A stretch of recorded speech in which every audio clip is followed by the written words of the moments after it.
청년부가 외부로 떠나는 바람에 구장을 하질 않고요. 잠언의 그 노와 분노에 대한 격언들 이렇게 쭉 모아서 제가 강의를 합니다. 여러분에게 따로 그래서 제가 이렇게 종이를 나눠드렸으니까 여기 노와 분 잠언들 이 부분이 오늘 본문입니다. 낭독 해주시겠습니다. 노아 분의 잠언들. 미련한 자는 당장 분노를 나타내거니와 슬기로운 자는 수욕을 참느니라. 노하기를 속히 하는 자는 어리석은 일을 행하고 악한 계교를 꾀하는 자는 미움을 받느니라. 노하기를 더디하는 자는 크게 명철하여도 마음이 조급한 자는 어리석음을 나타내느니라. 분을 쉽게 내는 자는 다툼을 일으켜도 노하기를 더디하는 자는 시비를 그치게 하느니라. 노하기를 더디하는 자는 용사보다 낫고 자기의 마음을 다스리는 자는 성을 빼앗는 자보다 나으니라. 노하기를 더디하는 것이 사람의 슬기요 허물을 용서하는 것이 자기의 영광이니라. 노엽게 한 형제와 화목하기가 견고한 성을 취하기보다 어려운즉 이러한 다툼은 산성 문빗장 같으니라. 유순한 대답은 분노를 쉬게 하여도 과격한 말은 노를 격동하느니라. 노하기를 맹렬히 하는 자는 벌을 받는 것이라. 내가 그를 건져주면 다시 그런 일이 생기리라.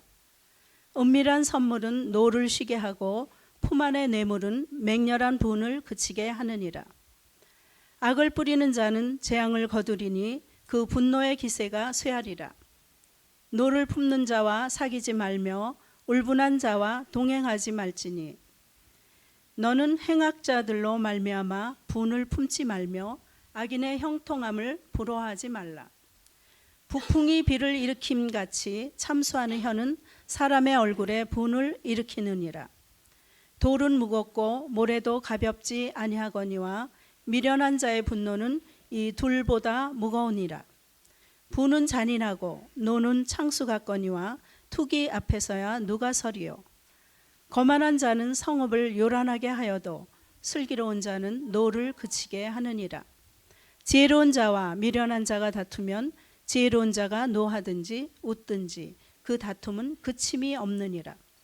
어리석은 자는 자기의 노를 다 드러내어도 지혜로운 자는 그것을 억제하느니라. 노하는 자는 다툼을 일으키고 성내는 자는 범죄함이 많으니라. 대저 젖을 저으면 엉킨 젖이 되고 코를 비틀면 피가 나는 것 같이 노를 격동하면 다툼이 남이니라. 아멘. 아멘. 하나님, 이 시간 다시 격언의 말씀 속에서 이 땅을 사는 지혜를 얻고자 합니다. 하나님, 주님께서 깨우침을 주시고 우리의 감정 처리를, 우리의 분노를 어떻게 다루어 참 현명하게 이 땅을 살아가야 될지를 붙잡을 수 있는 시간 되도록 하나님 축복해 주시옵소서. 예수 이름으로 기도합니다. 아멘. 잠언 이야기가 1장부터 9장까지는 이렇게 참 지혜로 가는 관문으로 이제 여러 가지 강의로 되어 있다고 말씀드렸습니다. 10개의 주 강의와 5개의 보조 강의가 되어 있다고 말씀을 드렸는데 9장을 이제 다음 주에 이제 마지막으로 이제 앞부분은 다 마치게 됩니다. 10장부터 30장까지는 격언들입니다. 그리고 31장이 마지막으로 또다시 이렇게 우리 교훈으로 돼 있어서 이렇게 9장과 31장이 이렇게 양괄 구조로 돼 있는데요. 그 안에 이 격언들이 있습니다. 격언들은 두 반절 또는 세 반절로 정리되어 있고 압축적으로 이렇게 삶의 단편적 통찰을 이렇게 가득 담고 있어요. 그래서 지금 이 솔로몬은 이 잠언을 얘기하면서 이런 격언들, 이런 통찰들을 어떻게 활용해야 될지에 대해서 이야기하려고 1장부터 9장까지 장황하게 자신의 논증을 이렇게 펼쳐갔던 것입니다. 그렇다면 우리가 어떻게 그러면 그렇게 중요한 지혜를 그런 태도로 하나님을 경외하는 태도로 우리의 마음을 지키면서 우리가 하나님께 이렇게 올바로 살아가야 되겠는데 그렇다면 어떻게 그럼 지혜를 익힐 것인가에 있어서 솔로몬의 제안은 기존의 그 유명한 현인들과 또 자기 스스로가 이렇게 발견했던 그러한 진리의 단편들인 사실의 단편들인 그러한 격언들을 쭉 나열함으로써 우선 그 격언들을 가지고 우리의 그 지혜를 아주 이렇게 날카롭고 아주 민감하게 이렇게 가다듬을 것을 얘기하는 것이 그 첫 번째이고요.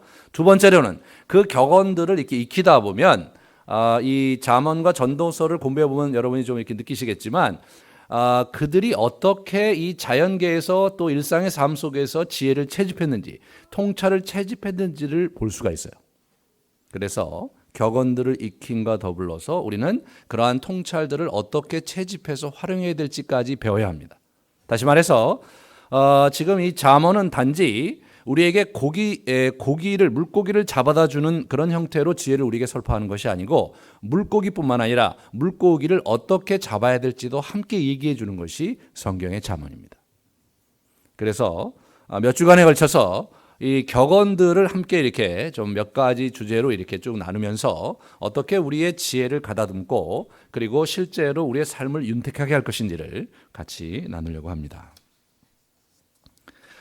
이 격언들은 문맥이 없으니까 그냥 한 절 한 절을 따로 떼내서 이야기해도 큰 문제가 없어서 제가 분노에 대한 잠언들을 따로 이렇게 발췌를 해서 오늘 분노라는 주제를 잠언이 어떻게 다루고 있고, 그리고 우리 신약에 와서 예수 그리스도께서는 어떻게 다루고 있을 뿐만 아니라 서신서의 사도들이 어떻게 다루고 있는지, 그리고 우리는 어떻게 그러면 분노를 다뤄야 하는지를 같이 익히는 시간 갖도록 하겠습니다. 분노만큼 인간관계에 있어서 참 치명적인 문제를 일으키는 것도 없습니다. 인간관계를 가장 어렵게 만드는 것이 분노고, 또 우리가 예기치 못하게 분노를 이렇게 통제하지 못해서 인생에 여러 가지 우여곡절을 겪게 되고, 심지어는 건널 수 없는 강, 돌이킬 수 없는 실수를 범하기도 하는 것, 그것이 분노입니다. 그러므로 분노는 우리 생의 일종의 괴물과 같습니다. 자, 잠언 25장 23절에 보시면 북풍이 비를 일으킨 같이 참소하는 혀는 사람의 얼굴에 분을 일으키느니라. 참소하다는 말이 좀 요새는 안 쓰는 말인데요. 세 번역에서는 헐뜯는 혀는 이렇게 얘기해요. 헐뜯는 혀는 사람의 얼굴에 분을 일으키느니라. 근데 그 앞에 폭풍이 비를 일으키는 것 같이.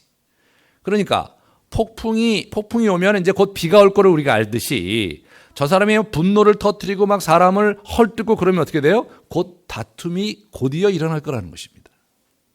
우리가 일상적으로 경험하는, 우리가 다 아는 이야기인데 이렇게 표현해 놓으면 우리가 뭐를 이렇게 딱 포인트를 잡아야 할지, 뭐에 이렇게 초점을 잡아야 할지를 분명히 우리가 이제 알게 되는데요. 이 괴물이죠. 그래서 결국은 인간관계를 파괴하는 그런 형태로 가게 됩니다. 어떤 이렇게 정신과 의사 사이트에 보니까 분노에 대해서 이렇게 이분이 기록을 했어요. 살다 보면 누구나 화가 나고 분노가 치미는 상황에 직면한다. 이때 지나친 욕설이나 폭력 등 극단적인 방법으로 분노를 표출하는 사람도 있고, 분노를 안으로 삭히고 참으며 순간을 넘기는 사람도 있다. 그러나 둘 다 현명한 방법이 아니다. 분노를 폭력적으로 표출하는 것도 문제지만 분노를 참고 삭히는 것도 능사가 아니기 때문이다 라고 이야기했습니다. 그러므로 분노는 이게 억지로 꾸겨놓아서도 이게 한계가 있고요. 분노는 사실은 사람들에게 폭발적으로 발산을 해도 문제가 된다는 거예요. 그렇다면 분노를 우리가 느끼는 것이 다반사인데, 이 세상을 살면서 때로 우리가 참 분노할 수밖에 없는, 때로 화가 날 수밖에 없는 경험들을 늘 맞닥뜨리고 있는데, 그럼 이놈의 분노를 어떻게 다스려야 우리의 삶이 올바로 또 이렇게 성공적으로 살 수 있겠는가? 여기서 우리는 분노를 내는 것 자체가 잘못이 아닌 것을 먼저 생각을 해야 됩니다. 적당한 때에 적당한 분노를 내는 것, 적당한 사람에게 적당한 장소에서 적당한 분노를 내는 것, 그것이 필요합니다. 왜냐하면 우리의 본 대신 예수 그리스도도 그렇게 하셨기 때문입니다. 마가복음 3장 5절에 보면 그들이 마음이 완악함을 탄식하사 노하심으로 그들을 둘러보시고 그 사람에게 이르시되 내 손을 내밀라 하시니 내밀매 그 손이 회복되니라. 그러니까 안식일 날 병 고치는 것을 심하게 타박하는 그러한 당시의 종교 지도자들에게 예수님께서 아주 화를 내시면서, 분노를 내시면서 자신의 행동을 취하시는 모습을 보여주고 계십니다. 또 한 구절을 보시면 마가복음 10장 14절에 보시면 예수께서 보시고 노하시어 이르시되 어린아이들이 내게 오는 것을 용납하고 금하지 말라. 하나님 나라가 이런 자의 것이니라.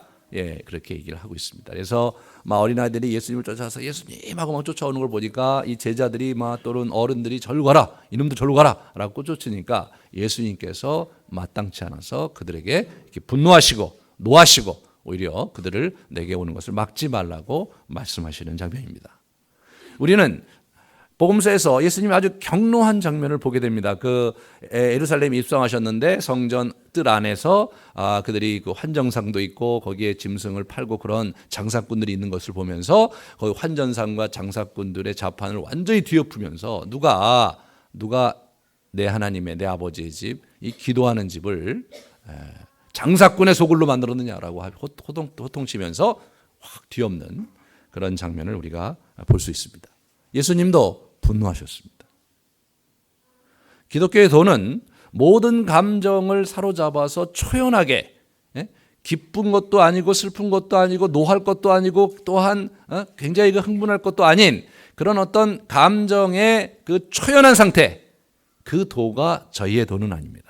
동양 종교의 도는 그런 도를 지향하지만 기독교의 도는 그렇지가 않습니다. 왜냐하면 우리의 감정을 소중하게 생각하고 하나님께서 우리의 기쁨과 우리의 슬픔을 다 받아주시며 그분 또한 우리에게 감정적으로 기쁨을 표시하기도 하시고 분노를 표시하기도 하시는 분이기 때문에 그렇습니다. 그렇다면 어떻게 이 분노를 정당하게 우리가 온전히 표출할 것인가? 그 부분이 우리의 주제가 되어야 되겠죠. 먼저 우리는 분노의 파괴력을 생각해야 됩니다. 첫 번째로 분노는 상대의 마음을 상하게 하는 돌덩이와 같습니다. 잠언 27장 3절에 보시면 유순한 대답은 분노를 쉬게 하여도 과격한 말은 노를 격동하느니라. 그래서 말을 과격하게 하면 그 사람의 마음이 상하니까 상대방도 화를 확 내는 거죠. 돌은 무겁고 모래도 가볍지 아니하거니와 미련한 자의 분노는 이 둘보다 무거우니라. 그래서 돌처럼 모래처럼 이렇게 무겁다는 거예요. 분노가 이렇게 무겁다. 그 얘기는 뭡니까? 이 사람에게 돌을 던지잖아요. 돌을 던지면 얼마나 그 아픕니까? 상처가 깊듯이 이 분노도 사람을 파괴하는 그런 무거운 중량감이 있다. 그런 얘기를 우리에게 들려주고 있는 것이죠. 두 번째로 이 분노 중에 잘못된 분노는 관계를 돌이킬 수 없도록 파괴시킵니다. 잠언 18장 19절에 보시면 노엽게 한 형제와 화목하기가 견고한 성을 취하기보다 어려운즉 이러한 다툼은 산성 문빗장 같으니라. 그래서 형제를 노엽게 했을 경우 그 마음을 여는 것이 무척 어렵다. 그 사람이 마음 문을 딱 닫아 걸고 성 안에 들어가 버리면 어찌 해볼 도리가 없듯이 사람을 노엽게 해서는 그 사람과의 관계가 이어지기가 어렵다. 이제 그 얘기를 우리에게 이렇게 들려주고 있는 것이죠. 실제로 우리가 살아오면서 이렇게 막 그 어려운 때 막 서로 불평하고 뭐 화를 내고 서로 충돌하고 나서 관계가 악화되거나 심지어는 아예 관계가 끊어진 그런 경험을 우리는 갖고 있을 것입니다. 그 얘기를 우리에게 들려주는 거죠. 이 분노가 사실을 넘어서 분노가 관계를 파괴시킬 수 있다는 것이죠. 이웃과의 관계에서도 이 분노는 다툼을 가져올 수 있습니다.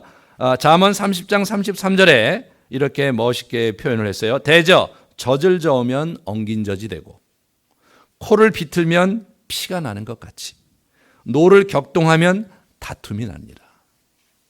아주 그 자연스럽다는 거죠. 그래서 이렇게 젖을 이렇게 휘저으면 엉긴 젖이 되고 코를 확 비틀어 버리면 코가 나듯이 화를 내면 다툼이 나는 것이 당연한 것이다 이거죠. 그런 부분에서 뭐 다 아는 얘기죠. 다 아는 얘기입니다. 하지만 알지만 통제가 안 되는 거거든요. 알지만 내가 화를 내놓고 상대가 막 나하고 멀어지면 왜 내가 이런 얘기를 했는데 당신은 사과하지 않느냐고 그렇게 얘기할 수 있어요. 실제로 우리가 사과를 요청할 때도 화를 내면서 사과를 요청하는 것과 공손하게 내가 이런 때는 마음이 많이 상했는데 그렇게 하면은 너무 힘들지 않느냐 이런 얘기를 하는 것과는 많이 다르죠. 많이 다릅니다. 잠언 19장 19절에 보시면 노하기를 맹렬히 하는 자는 벌을 받을 것이다. 내가 그를 건져주면 다시 그런 일이 생기리라. 무슨 얘기입니까? 아예 상종을 하지 말라는 거죠. 노를 맹렬히 내는 사람이 있어요. 그죠? 노를 그냥 이렇게 보통 사람처럼 내는 게 아니라 한번 그냥 화가 나면 그냥 불일 듯이 그냥 어떻게 누구도 와갖고 그 사람을 멈추게 할 수 없을 정도로 화를 그냥 끝까지 내는 사람이 있다는 거예요. 그런 사람은 그냥 놔둬라 이거예요. 예? 어려운 일에 구출자면 또 너한테 화를 낼 거니까. 상당히 이거 충격적인 얘기죠. 서신서에 보면요. 그런 사람을 받아주고 그런 연약함을 돌보고 예? 인내하며 참고 뭐 이런 식으로 돼 있어요. 여기는 그렇게 얘기 안 해요. 그 친구 받아주면 또다시 너를 공격할 거다. 똑같이. 네가 지혜롭게 분별해서 판단해야 된다. 그렇게 얘기하고 있습니다.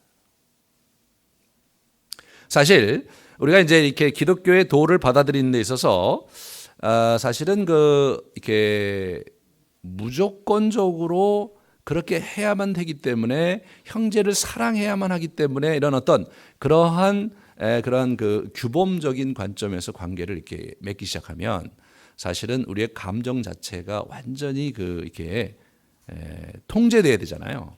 그러니까 실제로 교회에 와서 성도들이 교제하는 장면에서 약간 겉말을 많이 하는 경향이 있을 수 있어요. 그렇게 되면 겉으로는 아주 좋은 표현하고 정중한 표현을 하는데 자기 감정은 드러내지 않는. 왜냐하면 감정을 드러내서 서로 엉키고 힘들어지면 정말 힘들거든요. 교회 생활이. 그러니까 이제 그렇게 안 하고 적당한 선에서 좋은 말을 하고 적당한 선에서 겉말을 하면서 좋게 지내는 그런 형태의 관계가 있을 수 있는데 실제로 그것은 바람직하지 않는 거죠. 우리는 왜냐하면 사랑 안에서 진실을 얘기해야 되니까요. 사랑 안에서 진실을 얘기하지만 그러나 어떻게 분노하지 않고 진실을 얘기할 수 있는가? 이런 부분들 고민하면서 생각을 해봐야 됩니다. 노를 맹렬히 하는 자 조심해야죠. 자기 자신이 스스로 돌아보기에 노를 맹렬히 하고 있다면 성경은 그런 사람을 어리석고 미련한 사람이라고 합니다. 스스로를 잘 살펴보시기 바랍니다. 세 번째로 이 분노의 파괴력에 있어서 형제 간의 반목과 또 이웃과의 다툼을 넘어서서 자녀의 관계를 파괴합니다. 이것은 신약에 나오는 표현인데요. 신약에 부모와 자식 간에 부모는 공경하라고 이렇게 쭉 얘기를 하는데 자녀에 대한 가르침은 딱 하나 나와요. 뭐냐면 자녀를 노엽게 하지 말라는 게 나옵니다. 에베소 6장 4절에 또 아비들아 너희 자녀를 노엽게 하지 말고 오직 주의 교훈과 훈계로 양육해라. 골로새서 3장 21절에 아비들아 너의 자녀를 노엽게 하지 마라. 낙심할까 함이라.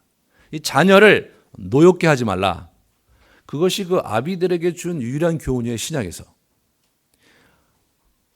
그러니까 아이들은 어떻습니까? 아이들 어릴수록 감정이 다죠. 그 친구가. 아직까지 이제 자신의 의지와 또 이렇게 이성이 이제 발달하지 않았으니까 그 친구가 갖고 있는 게 감정이 전부일 때가 많습니다. 그런 자녀를 노엽게 함으로 말미암아서 그 아이를 낙담시키지 말아야 해요. 왜냐하면 그 아이의 인생이 망가지니까. 실제로 이 자녀들이 받은 상처가 그 생 전체를 뒤틀어 놓고 비틀어 놓고 그런 것들을 많이 봅니다. 그것을 치유하는데 오랜 시간이 걸려요. 오랜 시간이 걸려요.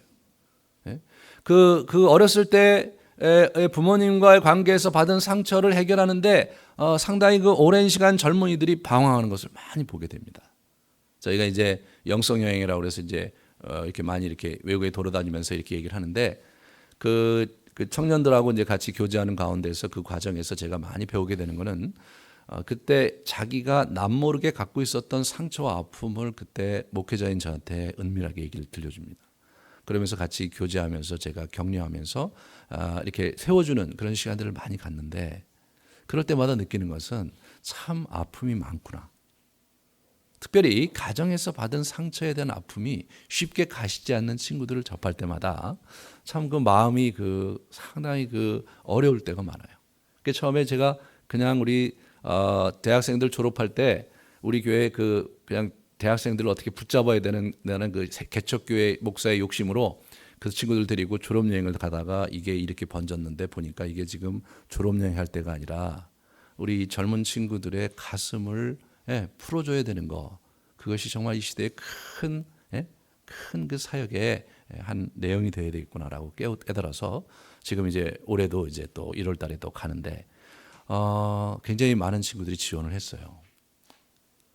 근데 문제는 더 많은 친구들이 가고 싶어 해서 내년에 또 가자고 그러고 있는데 그 친구들이 벌써 이제 카톡에서 이제 서로 이렇게 얘기를 주고받으면서 지금 준비를 하는 중에 있는데 제가 가슴에 이렇게 느끼는 것은 이 시대에 많은 젊은이들이 얼마나 가슴이 헛헛하고 얼마나 가슴에 멍든 것이 많고 얼마나 스트레스를 많이 받고 있는가 그런 생각을 하게 됩니다. 이전 세대라고 안 그랬는가? 예, 이전 세대도 똑같은 상처와 아픔 속에 살았고 또 부모님과도 가정에서 여러 가지 상처를 받았는데 그러나 이 시대의 친구들은 그 시대보다 더 그것을 깊게 느끼고 있고 본인이 그것을 컨트롤하기를 무척 어려워하고 있습니다. 교회가 이것을 도와야 됩니다. 많은 젊은이들이 교회를 떠나는 것이 이제 그렇기 때문이죠. 교회가 자신들의 마음을 만져주지 못하고 하나님의 말씀이 자신들의 마음을 만져주지 못하고 어른들이 자신의 마음을 만져주지 못하기 때문에 교회를 떠나는 거죠.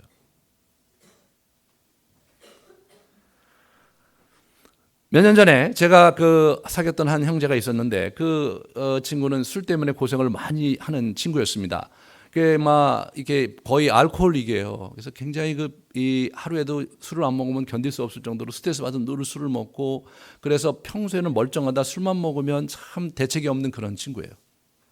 그래서 이제 그 친구를 누구한테 소개받아서 이제 그분을 돕고 이제 그러려고 제가 교제도 하면서 성역 공부도 가르치고 이제 그러려고 이제 만났는데 이분이 이제 얘기를 들려주는 게 뭐냐면 자기가 왜 그렇게 됐는지에 대해서 얘기를 해주는데 자기 아버님이 아주 엄격한 신앙이셨던 거예요. 그래서 자녀들이 뭘 잘못하면 데려다가 100대씩 때리셨대요. 제가 너무 그 충격을 받아서 어떻게 100대씩 때리셨나. 자기들이 뭘 조금 정말 하나님의 말씀에 입각해서 아버님이 생각하시기에 잘못했으면 가서 그렇게 때린 거예요. 자기와 자기 남동생인데 둘을 그렇게 때리신 거예요. 그래서 자기와 남동생이 자라면서 고등학교 때까지는 아무 소리 못하고 자라다가 자라고 나서부터 대학 들어가서부터는 완전히 이제 술로 이렇게 인생을 보내면서 저를 만났을 때가 30대 중반인데 위장병이 많이 생기고 막 감당할 수 없는 그 현실 속에서 우왕좌왕하면서 저를 만났어요. 그러던 어느 날 그분이 이제 사업을 하면서 사업이 어느 정도 이렇게 쭉 규모가 잡혀가고 있었을 즈음에 저한테 긴급하게 연락이 왔어요. 목사님 죄송한데 혹시 제 동생이 죽었는데 장례를 맡아주실 수 없냐고.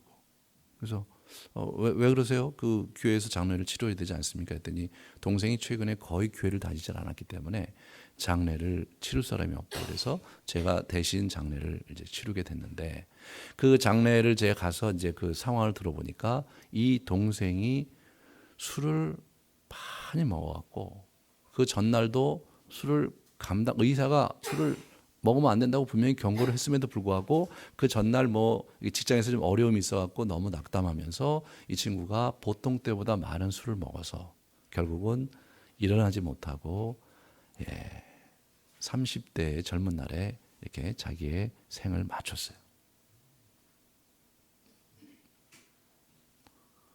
너무나 안타깝더라고요. 애도 둘이나 있고 결혼한 지 또 몇 년 안 됐고.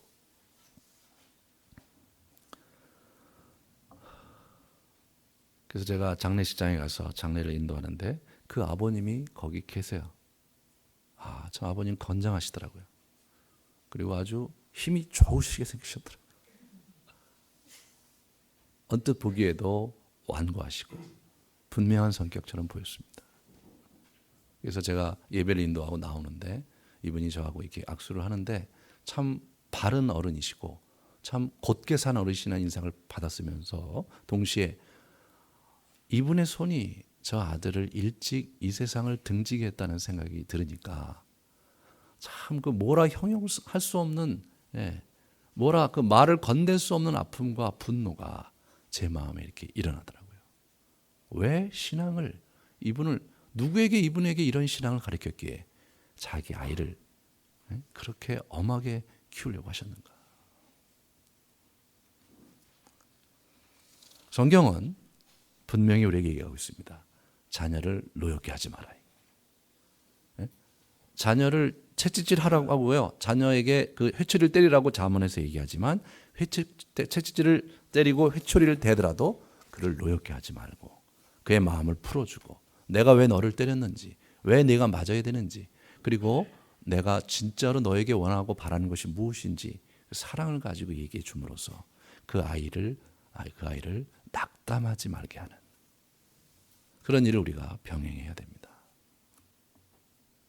이렇게 그 아버지는 선한 의도로 자식이 잘 되라고, 그죠? 분명히 매를 댔지만 거기에 자기의 분노가 전달됨으로 말미암아서 아버지의 의도가 전달된 것이 아니라 분노가 전달되면서 아들 둘이 완전히 그 알코올에 휩싸여서 자신의 젊은 날을 망가뜨리는 모습을 보고 있는 거죠.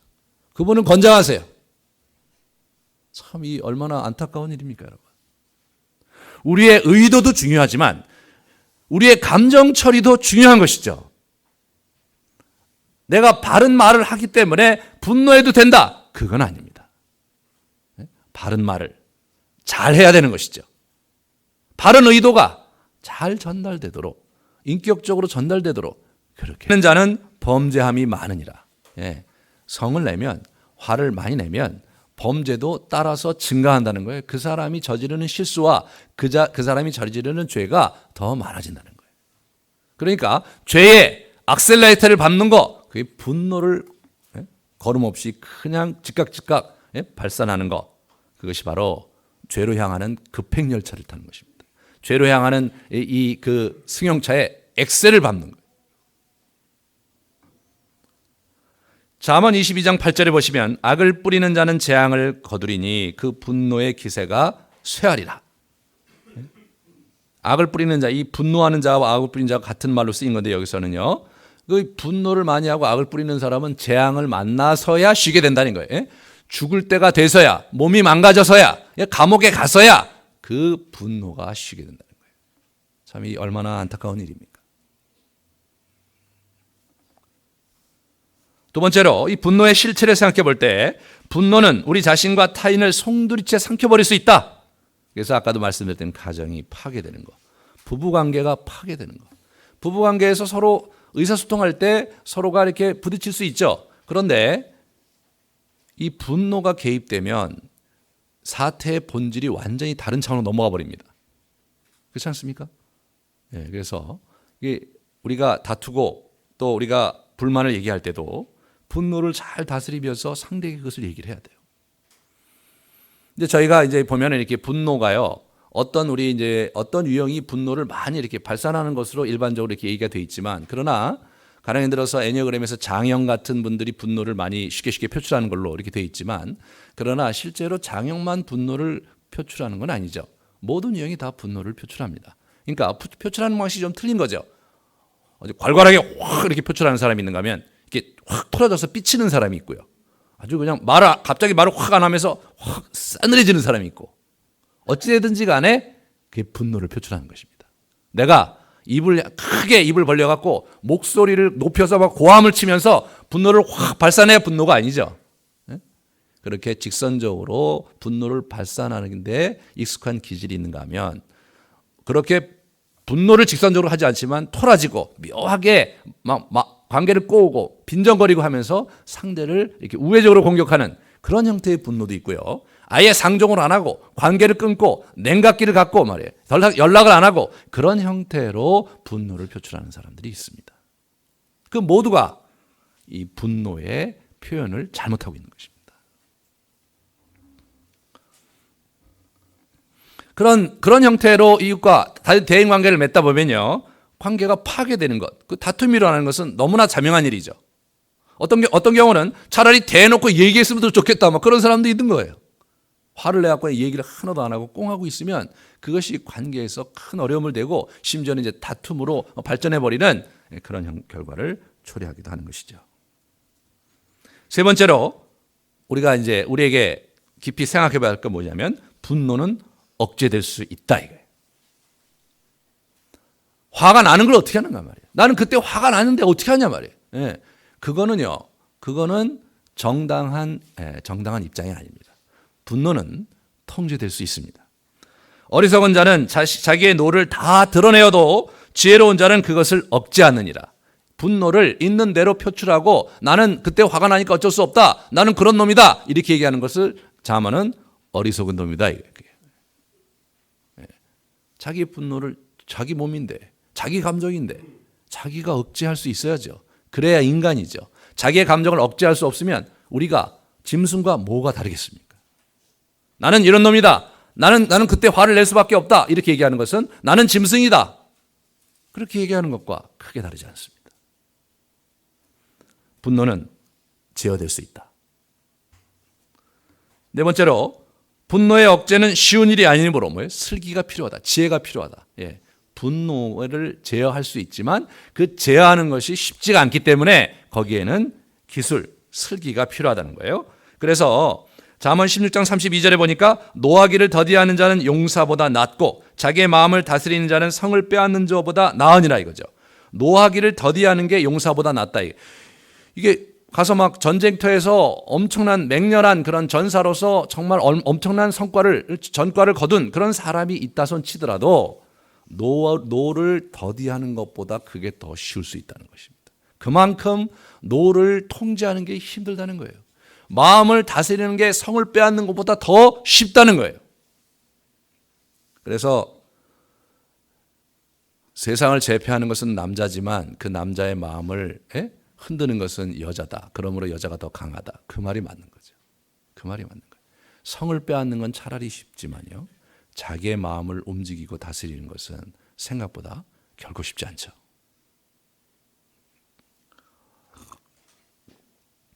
노하기를 더디하는 것이 사람의 슬기요 허물을 용서하는 것이 자기의 영광이니라. 그래서 슬기로운 자, 지혜로운 자, 노를 자기가 억제할 수 있고 통제할 수 있는 사람이 지혜로운 자라는 거예요. 자기가 노를 억제할 수 없고 통제할 수 없다면 어리석고 미련한 자라는 거예요. 자기 인생이 망가지는 것을 어찌할 수 없는 사람이라는 거예요. 그것이 네 번째 분노의 실체입니다. 마지막으로 다섯 번째, 분노의 실체는 영적으로 장성한 자는 분노를 다스릴 수 있는 자여야 된다. 노하기를 더디하는 자는 크게 명철하여도 마음이 조급한 자는 어리석음을 나타내느니라. 잠언 14장 29절입니다. 크게 명철하다 이거예요. 그냥 명철하다가 아니에요. 여러분, 크게 명철하다가 이 노하기를 더디하는 자에 붙은 수식어예요. 크게라는 말이. 그러니까 노를 통제하는 것이야말로 명철 중에 명철인 거예요. 노를 통제하는 것이야말로 이 지혜의 굉장히 높은 수준의 것이란 말이죠. 분명히 이루기가 어려운 것이지만 그렇게 이룰 만한 가치가 있고 그것이 우리 인생을 편만하게 성공적으로 이끄는 데 있어서 우리의 감정 중에서 가장 잘 처리해야 되는 것이 무엇이냐? 이 분노입니다. 분노예요. 분노를 가장 잘 처리하는 자가 성숙한 자인 거예요. 그래서 신약 성경의 디도서 1장 7절에 보면 감독은, 다시 말해서 교회의 지도자는 하나님의 청지기로서 책망할 것이 없고 제 고집대로 하지 아니하며 분내지 아니하며 술을 즐기지 아니하며, 여기서 분내지 아니하는 거. 자신의 노를, 자신의 분노를 통제할 수 있고 다스릴 수 있는 사람, 그런 사람이 감독이 되야 된다는 거예요. 참 이런 면에서 사실은 우리가 가야 할 길이 있습니다. 그렇다면 우리가 어떻게 분노를 다루어 가야 되겠는가? 첫 번째는 속도 조절입니다. 미련한 자는 당장 분노를 나타내거니와 슬기로운 자는 수욕을 참느니라. 잠언 12장 16절이죠. 당장 분노를, 그냥 분노가 나면 바로 그냥 성미와 말아서 확 하고 내뱉는 거예요. 어렸을 때부터 막 습성화되어 있어. 그래서 그냥 자기가 화가 나면 팍팍 이렇게 내뱉는 이렇게 그런 분들이 있어요. 그렇죠? 그런 분들이 뭐예요? 미련한 자라는 거예요. 미련한 자. 참 쉽지 않은 이야기를 하고 있는 것이죠. 잠언 14장 17절, 노하기를 속히 하는 자는 어리석은 일을 행하고 악한 계교를 꾀하는 자는 미움을 받느니라. 그래서 노하기를 속히 하면요, 결국은 어리석은 짓을 할 수밖에 없다는 거죠. 잠언 15장 18절, 분을 쉽게 내는 자는 다툼을 일으켜도 노하기를 더디하는 자는 시비를 그치게 하느니라. 이게 현명한 자입니다. 노하기를 더디하라 이거예요. 그죠? 노하기를 더디하면 어떻게 됩니까? 일단은 감정이 좀 식잖아요. 그러면서 좀 분별력이 생기면서 자신의 감정을 어느 정도 요리할 수 있는 수준에서 그 사람에게 정당하게 자신의 그 어려움을 얘기할 수 있고 자신의 불만 사항을 정당하게 얘기할 수 있잖아요. 그러므로 이 분을 더디하면서 해야 될 일, 첫 번째 그 자각하는 문제, 두 번째 속마음을 헤아리는 문제, 이 문제를 우리가 잘 봐야 돼요. 그래서 이 분노를 제대로 자각하는 거죠. 자기가 분노에 먹히면 안 됩니다. 내가 분노하는 거지 분노가 분노하는 게 아니에요. 마치 남 얘기하듯 해. 그렇게 하면 안 됩니다. 그러니까 내가 그랬죠. 이렇게. 예? 당신이 그러니까 내가 그랬죠. 그럼 뭐예요? 그 사람이 나에게 그 말을 했기 때문에 내 안에 있는 분노가 지가 알아서 간 거지 나는 그 분노에 책임이 없다. 뭐 이렇게 얘기하는 것처럼 들리는데 이상한 거죠. 이상한 거 아닙니까? 자기가 분노를 발휘했으면 자기 입에서 나왔으면 그 책임이 자기에게 있다는 것을 인정해야 돼요. 그래야 문제가 해결될 수 있어요. 다른 사람이 그런 얘기하면 네가 그러면 난 그럴 수밖에 없어 이런 식으로 당신이 그러면 나는 그럴 수밖에 없어 이런 식으로 아주 반응적으로 사는 사람들 자극이 오면 그 자극에 마땅한 반응을 그때그때 이렇게 내면서 사는 사람들은요 발전이 없어요. 그런 것을 우리는 미련하고 어리석다 그러는 거예요. 첫 번째 그것을 자각해야 돼요. 뭐 저런 사람이 저런 말을 하니까 내가 그냥 나도 모르게 그냥 화를 확 발산하는구나. 와, 내가 저런 얘기 들으면 내가 분노하는구나. 왜 그럴까? 그러면서 어떻게 해요? 속마음으로 들어가라는 거예요. 내가 저 사람 얘기가 나한테 그렇게까지 신경이 쓰이고 화가 날 정도라면 내가 뭐 과거에 내가 나한테 뭐 상처가 있었나? 또는 저 사람에 대한 평소에 불만이 있었나? 아니면 나에게 열등감이 있나? 최근에 뭐 다른 일 때문에 짜증이 나서 지금 그렇게 반응했나? 이걸 헤아려야죠. 그걸 헤아려야 됩니다.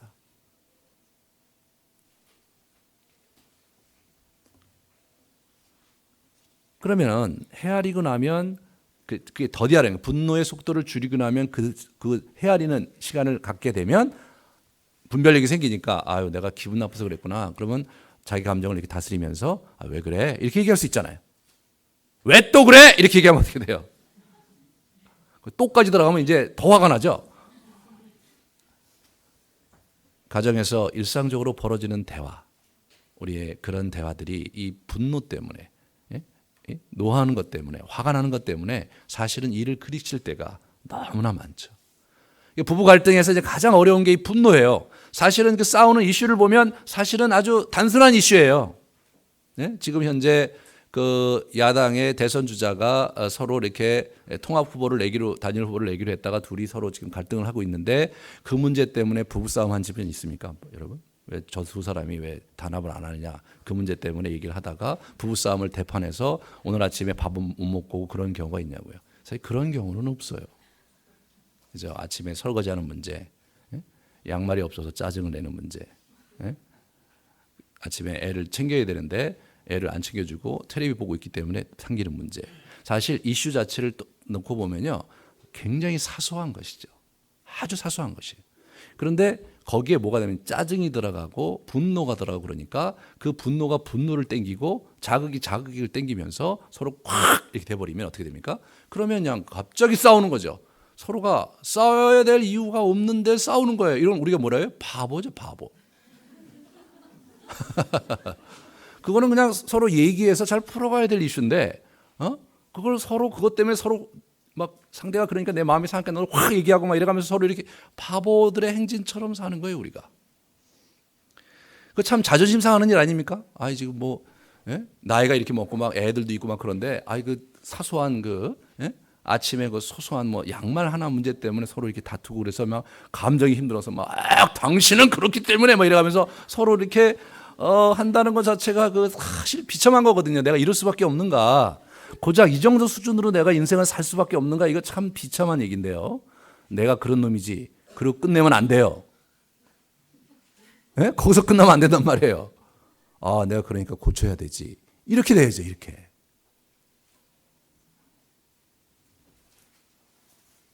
그래서 성경 우리에게 뭘 가르치는가? 그것을 여호와 앞에 내려놓고 기다리라. 그런 얘기를 시편 37장 7, 8절에서 하고 있습니다. 여호와 앞에 잠잠하고 참고 기다리라. 자기의 길이 형통하여 악한 꾀를 이루는 자 때문에 불평하지 말지어다. 분을 그치고 노를 버리며 불평하지 말라. 오히려 악을 만들 뿐이라. 그죠? 여호와 앞에 잠잠하고 참고 기다리라 이거예요. 이게 사실 굉장히 중요한 거죠.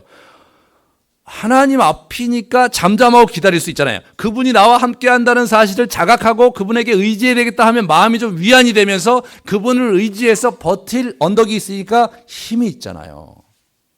그죠? 공간을 만들 수 있잖아요. 자기가 이렇게 화를 발산하기 전에 한 번 더 쉴 수 있잖아요. 그게 굉장히 중요한 이 기도 생활이죠. 그때 여호와를 의지하고 그분의 도움을 청할 수 있는 그것이 우리에게 필요하다는 거예요. 하나님께 도움을 청하고 하나님 저거 어떻게 합니까? 저런 상황에서 어떻게 합니까? 하나님 날 도와주세요.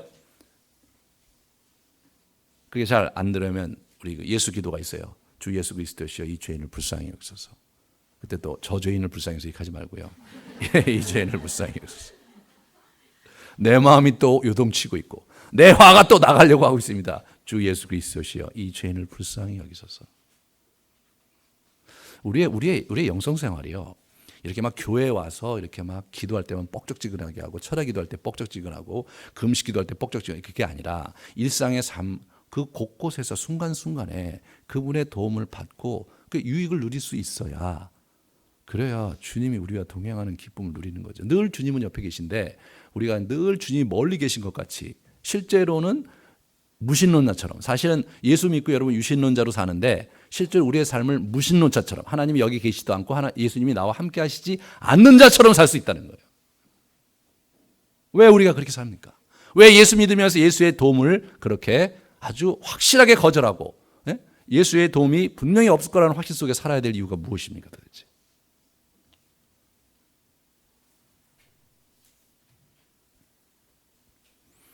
디모데전서 2장 8절에 그러므로 각처에서 남자들이 분노와 다툼 없이 거룩한 손을 들어 기도하기를 원하노라. 에베소 교회의 남자들도 분노와 다툼이 많았던 거예요. 남자들이 모이면 그렇죠. 또 다음 주에 축구하면서 또 싸우지 마세요. 자, 그런 거 하면서도 싸워요. 그런 거 하면서도 즐거우려고 하는데 또 그것 때문에 싸우고 뭐 그럽니다. 이거 그런 거 하지 말고 뭐예요? 거룩한 손을 들어 기도해라 남자들 제발. 갈라디아서 5장 26절 헛된 영광을 구하여 서로 노엽게 하거나 서로 투기하지 말지니라. 서로 노엽게 하고 서로 투기하지 말라 이거예요. 너희 모든 악독과 노함과 분냄에 떠드는 것과 비방한 것을 모든 악과 함께 버려라 할 때 분냄도 같이 버려라 이거예요. 에베소서에 얘기합니다. 고린도서 3장 8절 이제는 너희가 이 모든 것을 벗어버리라. 곧 분함과 노여움과 악의와 비방과 너희 입에 부끄러운 말이라. 이런 걸 다 버려라고요. 이거 버리라고 그러고 있어요. 버려야 됩니다, 여러분. 세 번째로 이웃과의 관계에서 분노를 어떻게 다뤄야 되는가? 잠언 21장 14절 좀 다른 차원입니다. 은밀한 선물을 노를 쉬게 하고 품 안의 뇌물은 맹렬한 분을 그치게 하느라. 때로 이럴 때는 약간 뇌물이 필요하다 그런 얘기를 하고 있는 거예요. 야, 이거 진짜 재밌죠? 여러분 모세오기 여행 가면 뇌물 주지 말라고 그래요. 절대로 주면 안 됩니다. 여기서는요. 때로 화난 사람을 누그러뜨리기 위해서 선물 주는 거 그것도 그게 효과적이다 이거 효과적이다. 그러면 어느 때가 그런 때냐? 여러분이 지혜롭게 분별해야 돼요. 노를 품는 자와 사귀지 말며 울분하는 자와 동행하지 말라. 잠언 22장 24절. 이게 이웃과의 관계에서요. 자꾸 화를 내고 노를 바라고 이런 사람이 있으면요. 그런 사람은 그냥 멀리하라는 거예요. 실제로 그런 사람이 힘들어요. 막 얘기할 때마다 막 너무나 스트레스 받고요. 막 정말 자기 얘기를 그렇게 막 화를 내면서 뭐 한마디 하면 그렇게 한마디 하면 열마디 하고 한마디 하면 열마디 막 이렇게 하고 그런 분들이 있어요. 그런 분들은 그냥 멀리하라 이거예요. 멀리하라. 그런 분들을 이렇게 사랑하라 이렇게 얘기하는 게 얼마나 감사합니까? 멀리하라고요. 에베소서 4장 20절에 보면 너는 행악자들로 말미암아 분을 품지 말며 악인의 형통함을 부끄러워하지 말아요. 그래서 악한 자들 괜히 남 악한데 그것 때문에 같이 분노하고 그러지 말라는 거예요. 제가 좀 그런 경향이 있거든요. 막 텔레비에서 막 이상한 사람 나오면 괜히 화가 나고 뉴스에 또 화가 나고 막 정치판 보면 또 화가 나고 막 교회에 또 저쪽에 있으면 또 화가 나고 제가 좀 그런 경향이 있는데 제가 이번에 설교 준비하면서 이제 그러지 말아야 되겠다 생각이 됐어요. 사실 내 안에 있는 분노가 이상하게 표출되고 투사되는 것이라는 생각이 들더라고요. 분을 내어도 죄를 짓지 말며 해가 지도록 분을 품지 말고. 그래서 분을 내어도 죄를 짓지 말며 해가 지도록 분을 품지 마라. 분을 내어도 죄를 짓지 않는 건 뭡니까? 더디 분을 내면서 분별하면서 정당하게 그 분을 낼 때 죄를 안 짓는 거 아니에요. 분이 났는데 가만히 생각해 보니까 내가 잘한 게 없네 그러면 미안하네요 이렇게 얘기하면서 거둘 수 있으면 죄를 안 짓는 거 아니에요. 그러니까 분을 내어도 죄를 짓지 말라. 분을 내지 말라. 그렇게 얘기하지 않는 게 성경은. 왜냐하면 우리 존재 자체가 감정적인 존재이기 때문에 그것을 차단하면 또 다른 문제가 생기기 때문에 해가 지도록 분을 품지 마라. 이게 참 중요합니다, 여러분. 분을 품고 잠은 어떻게 되냐면 그게 무의식으로 들어간다는 거예요. 학자들에 의하면 무의식에 들어가면 무의식에 저장됐잖아요. 그러면 우리 밑에 감정이 무의식에 그 분노에 저장되면요, 이게 우리가 원하지 않는 때에 이상한 것에 자극받으면 그게 한꺼번에 확 올라오는 거예요. 확 올라오는 거예요. 제가 이제 옛날에 이제 그 선교단체에 제가 가서 일을 할 때 젊었을 때 제가 참 분을 많이 이렇게 발산을 해서 뭐 문제 있으면 막 토론을 하면 계속 제가 그냥 화를 내면서 잘못된 거 있으면 제가 딱 생각해서 잘못됐다 싶으면 그냥 엄청나게 퍼부면서 그렇게 이제 그 시절을 보냈습니다. 제가 옳은 거라고 생각했어요. 지금도 생각하면 제 판단 옳고 제가 한 주장은 옳지만 저의 태도는 완전히 잘못됐죠. 그래서 그렇게 되니까 이게 사실 뭐냐면 제가 옆에 있는 동료가 그러더라고요. 그 이재청 간사는 왜 이렇게 논쟁을 할 때 그냥 이렇게 막 감정이 확 올라오는지 모르겠어? 딱 그런 얘기를 해주는 거예요. 그때 제가 처음 알았어요. 제가 논쟁을 할 때 옆에 있는 사람이 볼 때 막 분노가 폭발하고 있다는 걸 그때 처음 알았어요. 저는 몰랐어요. 저는 정당하게 제 주장을 하고 있다고 생각했기 때문에. 그러면서 그 친구가 저한테 이렇게 들려주는 거예요. 가만히 생각해 보라고. 뭔가 지금 이 이슈가 아니라 다른 문제가 본인에게 있는 것 같다고. 그러더라고요. 제가 그래서 그때 이렇게 제 어린 시절을 이렇게 좀 생각하면서 어렸을 때부터 쌓였던 그 불의를 보면 막 제가 너무나 불의하게 당한 일이 많기 때문에 그런 것들이 막 이렇게 쫙 올라오는.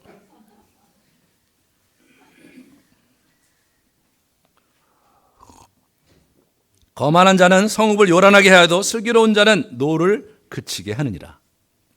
그죠? 그래서 이렇게 노를 그치게 하는 사람으로 살아야죠. 성읍을 혼란시키게, 주변 사람들을 혼란하게 하지 말고 그런 사람을 잠잠하게 만들 수 있고 그런 노를 잠잠하게 만들 수 있는, 그렇게 자기의 감정과 자신의 마음을 쓸 수 있는 사람으로 이게 성장하라, 그 얘기를 하고 있는 것입니다.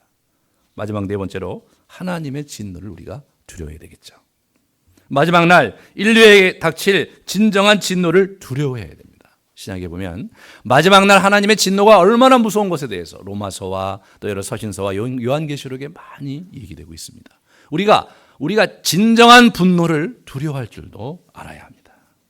그러므로 우리는 예수 그리스도 안에서 이 분노를 다뤄야 되겠습니다. 그래서 이렇게 이 한국건강관리협회 광주 전남지부의 윤정웅 원장님이 쓰신 이 분노에 대한 가이드라인을 보면 이렇습니다. 육체적인 활동을 많으면 많을수록 분노를 다스리기 쉽다. 그러니까 뭐 근처 공원을 빠르게 걸어보거나 뭐 운동을 해봐라. 예? 그러다가 그도 안 되면 숫자 세기를 해봐라. 1부터 10까지 차근차근 세봐라. 근데 저는 이걸 하나도 적용할 수 없겠더라고요. 분노가 나면 산책을 가야 되는데 산책할 곳도 없고 그런 마음이 생기지도 않는 게 일반적이잖아요. 그러니까 이분도 딱 했는지 윤 원장은 분노를 다스리는 건 말처럼 쉽지 않다. 만약 혼자서 분노를 다스릴 수 있는 시기를 놓쳤다면 전문가의 도움을 받는 것도 현명한 방법이다. 이분도 알고 있는 거죠. 한국 상황 속에서 이게 갑자기 분노할 때 가서 차 한잔하면서 이렇게 근처에 뭐 이렇게 공원을 거닐 수 있거나 그런 구조가 아니거든요, 우리가. 그래서 이 성경에서 얘기하는 거에 대해서 귀를 기울여야 될 것은 첫 번째로 우리의 영성 훈련은 결국은 우리의 평상시에 잘해야 되는 내면의 공간을 넓혀가는 거거든요.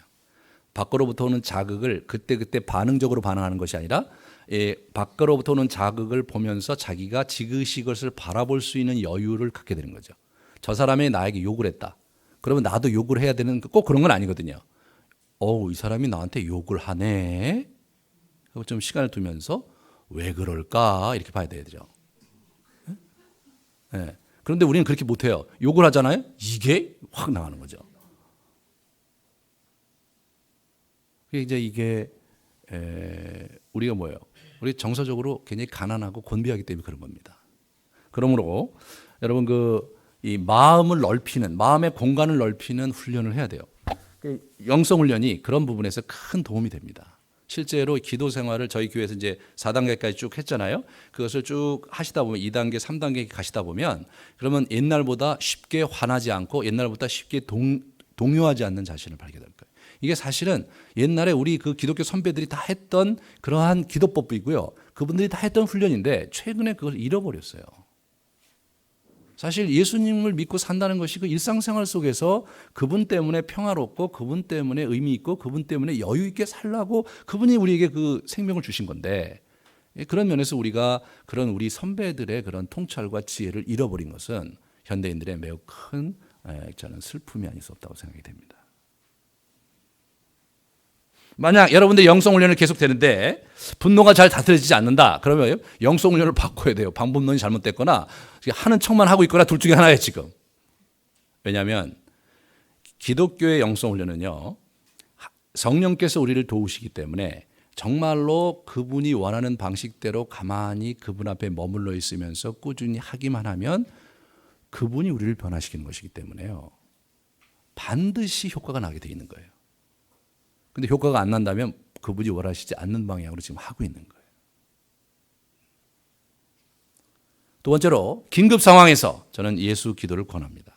저희가 이제 영성훈련 2에서 이렇게 이제 하고 그럴 텐데요. 그러니까 주 예수 그리스도시여 이 죄인을 불쌍히 여기소서를 반복하는 거예요. 계속 반복하는 거예요. 관심 있으신 분들은 기독교 서회에서 나온 기도라는 책이 있는데요. 보시면 그 방법론과 그거에 대해서 잘 소개가 되어 있습니다. 이것은 동방정교에서 4세기, 5세기 때부터 7, 8세기 때 했던 그런 기도법인데 일상생활에 도움이 많이 됩니다. 얼마 전에 저희 청년 하나가 입원을 해서 눈 수술을 했어요. 제가 아침 새벽에 지난 월요일에 가서 7시 반에 수술 전이라 제가 기도해 주러 갔습니다.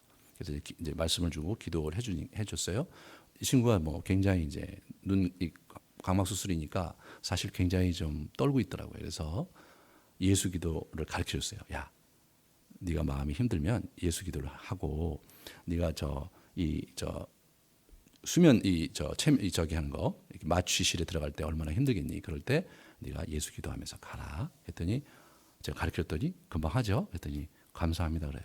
근데 그 친구가 그 수술을 잘 마치고 나와서 너무 고맙다고, 예수 기도를 하니까 그렇게 마음이 편안하고, 그리고 이 수술대에 올라갈 때 너무 큰 도움이 됐다고 하는 얘기를 들려줬습니다.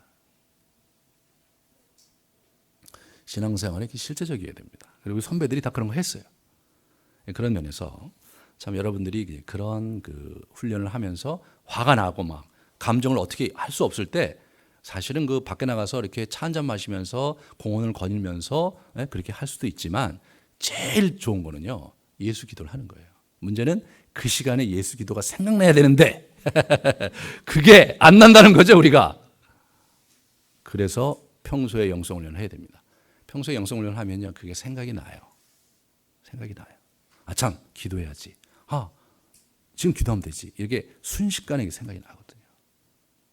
그렇게 여러분의 그 삶을, 그래서 이렇게 평소에 그분과 깊은 관계 속에서 이렇게 우리의 삶을 이렇게 평소에 준비하는 그런 삶 속에서 여러분들이 위기 상황 속에서도 그분의 특별한 도움을 받으시는 복된 여러분의 신앙생활 되기를 축원합니다. 같이 우리 기도하겠습니다.